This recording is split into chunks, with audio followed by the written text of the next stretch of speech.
सक्षम police times, news 112, सक्षम जनतेचा आवाज।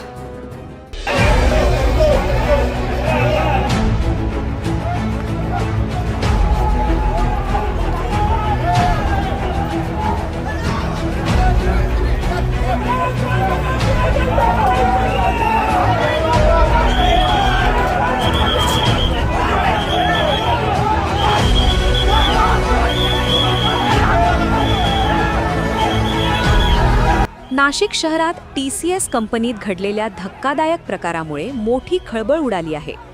लव्ह जिहादच्या माध्यमातून हिंदू तरुणींना जाळ्यात ओढून त्यांच्यावर लैंगिक अत्याचार केल्याचा आरोप मुस्लिम तरुणांवर करण्यात आला असून या प्रकरणी पोलिसांनी संबंधित तरुणांना अटक केली आहे।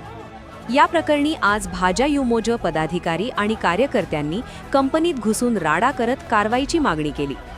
शहरातील TCS कंपनीत काम करणाऱ्या काही मुस्लिम तरुणांनी हिंदू तरुणींशी मैत्री करून त्यांना प्रेमाच्या जाळ्यात अडकवले।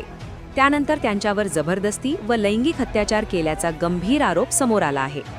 पीडित तरुणींनी दिलेल्या तक्रारीनंतर पोलिसांनी तत्काळ गुन्हा दाखल करून संबंधित आरोपींना अटक केली। या घटनेमुळे शहरात संतापाची लाट उसळली आहे।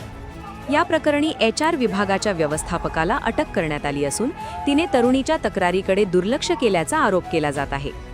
या प्रकरणाचा निषेध करण्यासाठी आज भाजप युमोचे कार्यकर्ते आक्रमक झाले। मोठ्या संख्येने कार्यकर्ते संबंधित कंपनीत घुसले आणि जोरदार घोषणाबाजी करत निषेध नोंदवला। अशा प्रकारांना थारा देणाऱ्या कंपन्यांवर कठोर कारवाई करा अशी मागणी त्यांनी केली। काही काळ परिसरात तणावपूर्ण वातावरण निर्माण झाले होते। या घटनेनंतर पोलिसांनी परिसरात बंदोबस्त वाढवला असून पुढील तपास सुरू आहे। तसेच या प्रकरणात आणखी कोणाचा सहभाग आहे का याचाही शोध घेतला जात आहे। पोलीस उपायुक्त मोनिका राऊत यांनीही घटनास्थळी भेट दिली।